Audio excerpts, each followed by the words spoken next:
Um, hey, this is Chrissy Smith with the Know. Now you know, and we are here with Michael Ford, former LSU football player, also played with the Bears, and current coach, actually. So, thank you for taking time to chat Correct. with us today. We appreciate it. How's your day going? It's going great. Thank you so much for having me. It's going real good now. I get to do this interview and talk football. Good, yeah. Yeah, well, let's dive right into talking some football. So I want to get into you're from Louisiana, so you had your high school career here, and then you get to go play for LSU. So tell me a little bit about what that was like for Right. you getting to, go play. Obviously, that's top pick by most Louisiana athletes here. So tell me a little bit about that Yeah. process for you. I think, in my time, I think it's a little bit different. There was no really big social media. There was none of that. So getting an offer from LSU was huge back then. So that was, that's a dream to get the biggest school in the state of Louisiana. And I think it was a lot more special because when people find out, they really have to do their research to find out. Now, you can just post it on social media and everybody finds out. So even that, that sentimental touch of that made it so much more special with that aspect of being in that era. Yeah, did they do like an official signing day and all at your school? Correct. Yes. Yes. Actually, it was two other guys in my class. Javante Starworth, he had went to Auburn, and one of my best friends, he went to La Tech, Cosetti Brown, and we did a big Okay. announcement in our auditorium of where we were going. So it was pretty cool. That's so fun. That's very LeBron-esque to do it like that. That's so cool. Yes. So what was it like when you got to LSU and your experience there?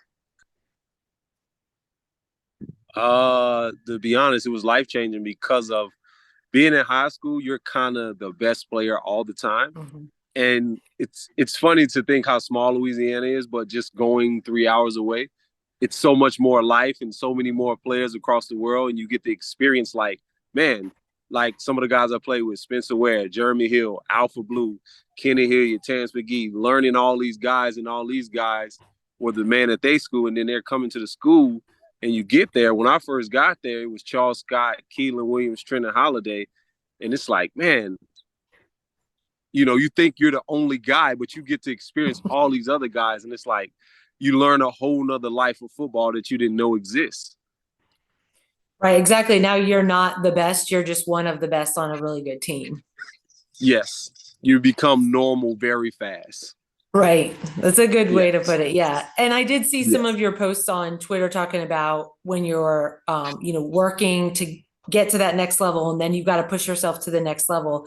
And that's what like I was a college athlete and so I saw that a lot. It's like a lot of people didn't realize like, oh wait, I'm not the best anymore. So now I have to actually become even better than I am. So Correct.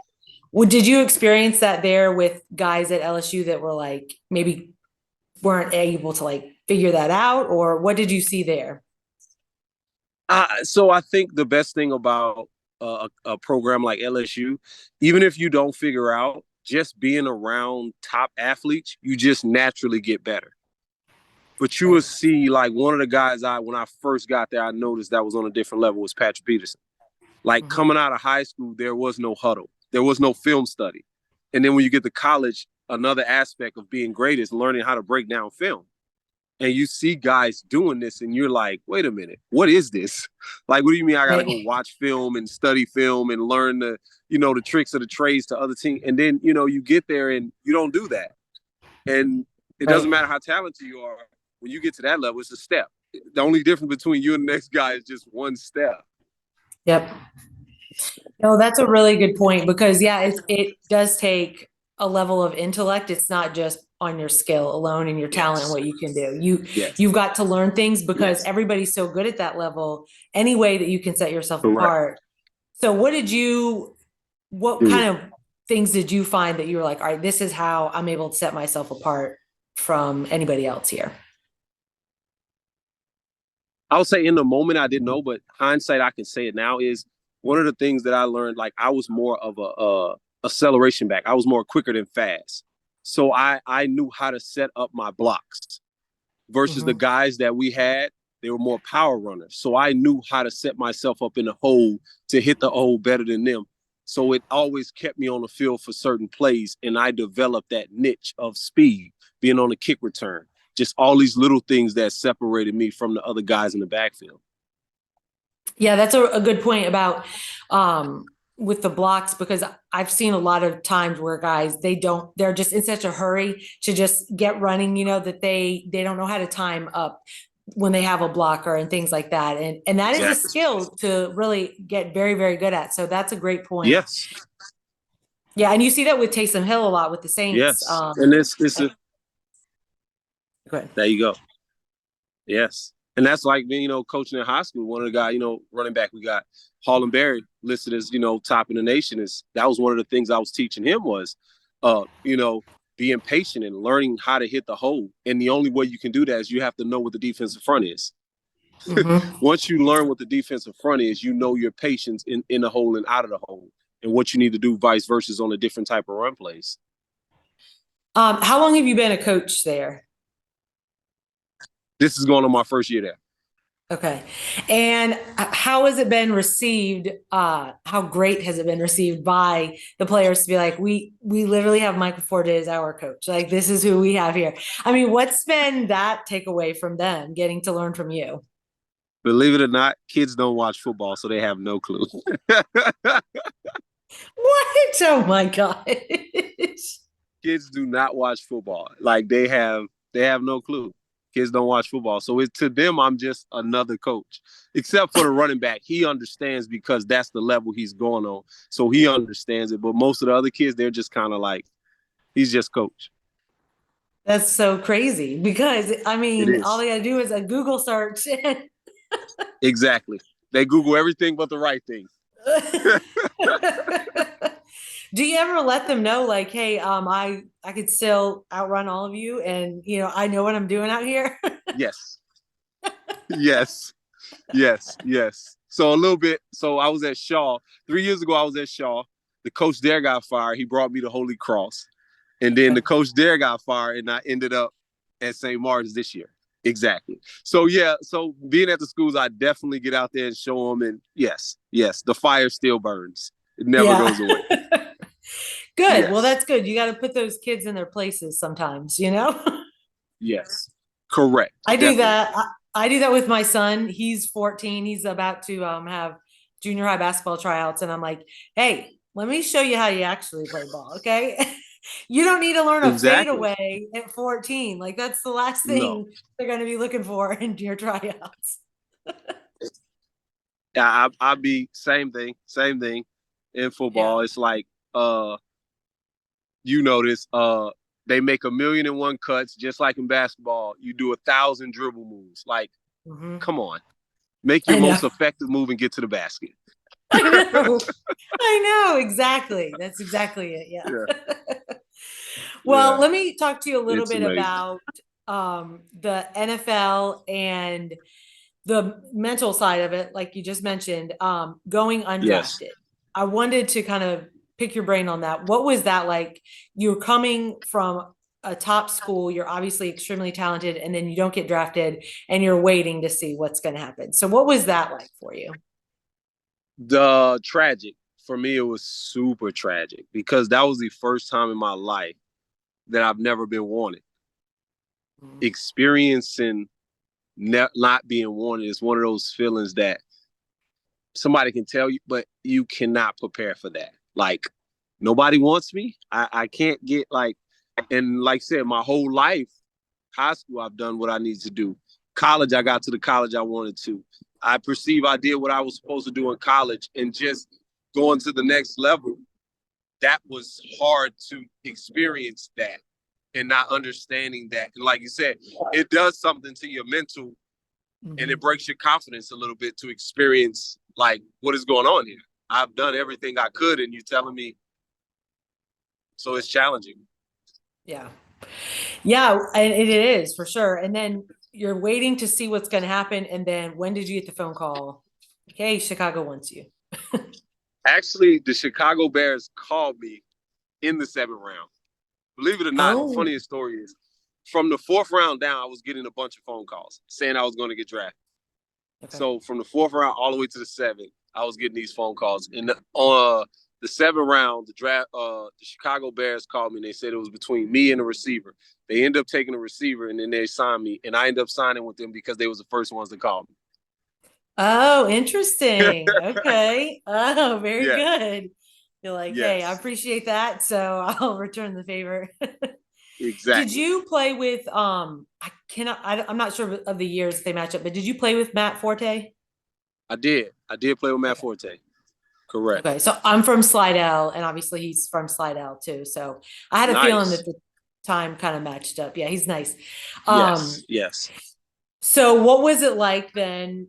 Now, okay, you've made it through all these levels, and now you're at the highest level that you can play at, and you've got all this talent there too. So what was that like for you? The NFL and college is night and day. College Hmm, is so much about talent. The pros is literally all knowledge. Like, it's interesting. the tedious, most detailed part of the game that you will never think about. So going to the NFL, I felt like I was back in school. Like Mm, in college, we would practice for 3 hours. In NFL, we would practice for an hour, but we'll watch film for 3 hours. And you yeah. got to learn how to take notes. You got to learn how to ask questions. And that was one of the big things I tell kids now is nobody teach you how to ask questions. We're all Mhm. afraid to ask questions because we don't want to seem dumb. Yeah. So, yes. So learning how to take notes, taking the right notes, and learning how to ask questions is like the NFL is all about, you know, next man up and being able to retain information and do it on the spot. So all of those things, like you said, mentally, it's a mental game. Every step of the way is all mental. That's very interesting because you do see that a lot in the league. And of course, you've got, everybody and their brother thinks that they, know how to run the offense for the Saints and all that. Yeah, Um, but like you're saying, there is so much tedious work behind it that you wouldn't know. And I know I mentioned Taysom Hill earlier and how he's on all sorts of different teams. What he probably goes through and has to learn. No wonder he went, where did he go? it's unreal. BYU or one of those? It's a lot. Yeah, Yeah. yeah, yes, yes. It takes a lot to get on the NFL field. It's most people, like you said, they just think, oh, I just line up, I catch the ball. It's so much more into the strategic strategy because you got games on television that people are recording, so you have to hide so much of what you do because Right. other teams is watching you and game planning against you and strategizing against you. So you can't give up anything versus these teams. Yeah. Yeah, it's true. Yeah. Well, then when you were playing, who were some guys that you really looked up to? Uh, NFL, college, or what? Let's go with the NFLs, like while you were in the NFL. Matt Forte was one, definitely Matt Forte, and Michael Bush. Michael Bush was there when I was there. He was really good. He showed me a lot. Matt Forte showed me the part that I was saying, Tulane guy, of course. Yeah, yeah. Very smart. He showed me how to understand football and see it as a profession and separate the two. Mhm. Michael Bush just showed me how to handle being a rookie and the pressure that comes with the slogan, not for long.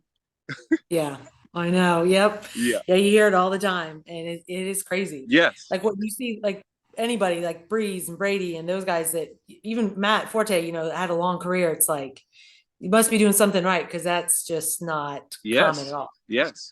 Uh, Correct. So your day-to-day life now, you're living the dream, you're coaching football and enjoying it. So I always ask this for every interview, but what advice do you like number one top advice you give kids that want to make it, play in college, and obviously have dreams to go pro at some point? What's like your number one advice that you give to them? Ooh, a lot. I give a lot. But number one, I would say is know who you are. Like, really know who you are and know what your skill is. Like, Mhm. one of the things going through my journey that I try to teach kids is don't seek to be successful, seek to be valuable. Like, long as you're valuable, doesn't matter. You will always have a spot somewhere. Mhm. But, having one good game and, we're in a time now where offensive coordinators are switching like draws. So, like, you have to really find out. what you're good at and master it. Like, don't worry about all of the other stuff. Like, I tell kids all the time, there's a reason there's 11 people on the field. There's a spot for 11 people. Just find one and master that spot. That's all you got to do. That's good advice. That's very good advice. Yeah, and being valuable, it can be the little things. It doesn't have to be you're, the Yes. superstar every time. Just man, just make good grades, have a good attitude, No. just little things like that. Whatever it is, like a team needs something. Like you say, basketball. People forget you got 6 man of the year. Like you can go all the way Exactly. to the NBA and have a 20-year career being the 6 man of the year. Yeah. Yep. Hey, and they're Just making good money too. So I mean, there's they're nothing wrong with making that. great money. And they're doing what they love to do. Exactly. Yeah. Yeah. So what would you say future, like next 5 years, what would you, if you could do anything, what would you want to do? What's your goal? Actually, what I'm doing now, coaching and professional training, and the reason I got into that is the question you asked me, to help mentor kids and help kids with what I didn't know and everything I've been to with the side you said, the mental side of it, the physical side, and just I come from a small town, so coming from a small town, you kind of lack some resources. So helping kids with understanding the sport, the informational side of the sport that most high schools kind of leave out. Because when you get Yeah. to college, it ain't right, left, up the no, it's elaborated plays that you have to remember about the game, and you got to understand and be able to retain it. Yeah. And imagine if a kid could be a sophomore, junior, and start to understand that, how amazing they could end up being because they would see the game differently. But right, the most places just don't have the Exactly. resources to be like, hey, let's teach. And a lot of them, To do it. honestly, I mean, they don't know. They haven't, maybe they didn't play in college. They don't know what, how to even teach that side of it. So all Exactly. these kids that got Exactly. you as a coach, they're lucking up for sure. Yeah, because I tell a lot of the kids, like you say, like they think the talent is the biggest piece, but I tell them all the time, talent only works in high school because in high school, no disrespect, you got a bunch of kids that's backups, that's starters. They're not really True. starters. Hmm. When you get to college, everybody's a starter. There is no Right. backups playing. Even the guys on the bench, they're not backups. They're just waiting for opportunity. Yep. So talent Yeah. won't do it. So we give a false reality to kids like, oh, you're talented, you're gonna make it. That's not true. Right. You just can see talent in high school because there's not a bunch of guys on the field that are gonna go and play in college. Right. Or there's not a whole lot of competition in general. So it's like, hey, we'll just, take what we got. So Exactly. And no matter how good school is in high school, they're still taking what they got. right. Exactly. So they have a team, so they got to do it. But Yeah. and lastly, let me ask you about your training program that you're doing. Where is that taking place? In New Orleans? Yes, it's in New Orleans. It's called Forest Field. That's what my Okay. name is on Instagram, Forest Field. Okay, Ford's Field. Okay, cool. And is it just football or is it for any sports in terms of like conditioning and training, stuff like that? Yeah, it's for actually any sport because I believe they say the game is what 90%. Yep. I believe the game is 100% mental. Like Yeah. I believe you could take the best athlete, no matter who he is. If you break his confidence this much, he'll turn into a whole different athlete.